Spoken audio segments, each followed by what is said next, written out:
U.S. Supreme Court justices are tonight considering a major case that could affect union workers nationwide. Fox News at Night anchor Shannon Bream has specifics.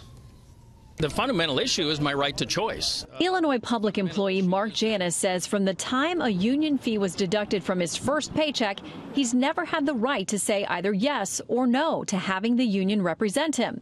And while he says he's not against unions, he is opposed to being forced to underwrite their political speech.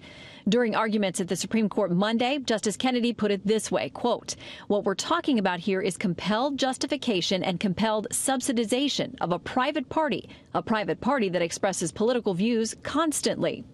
For decades, the High Court has debated how best to handle union fees for workers who do benefit from the organization's collective bargaining efforts, but who do not want to lend any support to their political activities. Justice Sotomayor suggested today that it's sometimes part of the bargain. Quote, "We've compelled people to pay bar associations.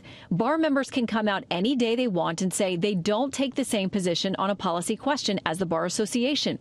Any union member is free to get up publicly in any setting he or she wants to say they don't agree with the position the union is taking." Workers united will never be defeated. As for the potential impact on millions of unionized government employees, both sides admitted membership would likely drop if the union loses this case, with Chief Justice John Roberts noting unions would likely have to work harder to make their case to employees. It's a heated issue now pitting the state's governor and attorney general on opposite sides. When a government union boss can give campaign cash to get a politician elected and then sit across the table from them after they're elected and negotiate terms, that's a conflict. It's in fact a bribe. This case is not about impinging on anybody's First Amendment rights. The law already protects people's First Amendment rights.